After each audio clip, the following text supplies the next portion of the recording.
Welcome to NSTV news. నేను సౌజన్య. ముందుగా ముఖ్యాంశాలు.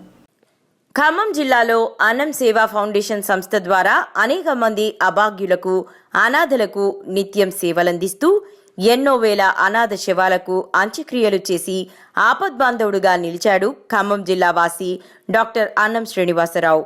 వారి సేవా కార్యక్రమాలు గుర్తించి ఈరోజు అక్షరాలతోవ సాహితీ సంస్థ వారు ఖమ్మం జిల్లా పరిషత్ కార్యాలయంలో సత్కరించడం జరిగింది. మీ సేవ బస్సులో ఎంతమంది ఉన్నారు, ఎంతమంది సేవలు అందిస్తున్నారు?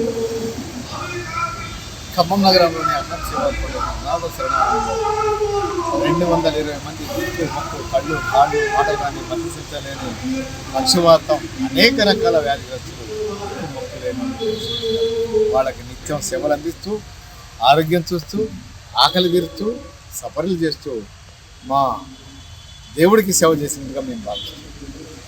మీ దాంట్లో ఇప్పుడు ప్రస్తుతానికి మతిస్థితం లేని వాళ్ళు ఎంతమంది ఉన్నారు? ఇప్పుడున్న 220 మందిలో 200 మంది వాళ్ళే.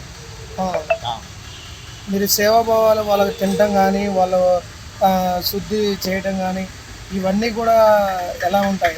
వాళ్ళతో పాటు జర్నీ ఎలా ఉంటుంది మీకు? మీరు ఒకసారి రండి, వచ్చి మాతో పాటు చేసే సేవల్ని మేము నివసించేది, మేము ఎక్కడ జీవిస్తున్నాం, వాళ్ళతో ఎలా ఐకమత్యం కలిగి ఉంటున్నాం మీరు కడతకు వీక్షించారు. ఈ మీటింగ్లలో తెలంగాణతో పాటు ఆంధ్ర రాష్ట్రానికి చెందిన మొగలూరు కళాకారులను గుర్తించేసి మరి వారి వార్షిక ఉత్సవంలో సమాజానికి చేస్తున్న సేవలను గుర్తించి వారు ఈనాడు మమ్మల్ని మీటింగ్ మీద గుర్తించేసి గౌరవించి సన్మానం చేసిన వారందరికీ కూడా